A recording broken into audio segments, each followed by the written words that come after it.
Technical side கணக்கை கதைக்காமல் இந்த வீடியோவோட பர்பஸ் வந்து நாங்கள் ஒரு என்டர்டெயின்மெண்ட்டுக்காக ரிலீஸ் பண்ணுறதால நாங்கள் இன்றைக்கு என்ன செய்கிறோம்னு சொன்னால் ஆல்ரெடி நாங்கள் எங்களோட சேனலில் தெஹிவல ஜூ போய் நாங்கள் விசிட் பண்ணியிருந்ததை ஃபுல்லாக ஷூட் பண்ணி எடுத்து போட்டிருந்தோம், உங்களோட ஷேர் பண்ணியிருந்தோம்.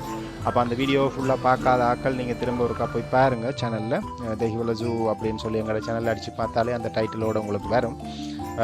நல்ல இன்ட்ரெஸ்டிங்காக இருக்கும். 4 ஹவர்ஸுக்கிட்ட நாங்கள் ஸ்பெண்ட் பண்ண நாங்கள் அதெல்லாம் படிவாக சம்மரி பண்ணி எங்களோட வியூவர்ஸுக்காக சப்ஸ்கிரைபர்ஸுக்காக அதை 1 ஹவர் ஆல்மோஸ்ட் 1.5 ஹவருக்குள்ளே நாங்கள் எல்லாம் படிவாக செய்து போட்டிருந்தோம். நீங்கள் ட்ராவல் பண்ணிங்கன்னா ஃபுல்லாக தெய்வல ஜூவை நீங்கள் வந்து பார்க்க வேண்டிய அவசியம் இருக்காது. நீங்கள் உங்களோட இடத்துல இருந்தே நீங்கள் எங்களோட சேனலூடாக பார்த்துடலாம். அப்போ அதே மாதிரி இன்றைக்கு நாங்கள் என்ன செய்கிறோம்னு சொன்னால் டாஸ்மேனியன் ஜூ. டாஸ்மேனியா வந்து ஆஸ்திரேலியாவில் உள்ள ஒரு சின்ன குட்டி தீவு உண்டு. அங்கே உள்ள ஒரு ஜூவுக்கு ஒரு குட்டி விசிட் உண்டு. அது இவ்வளவு நாளும் பெரிய ஒரு 1 ஹவர் கணக்கான வீடியோவில் ஒரு சின்ன விசிட் உண்டு. ஆல்மோஸ்ட் நாங்கள் ஒரு 10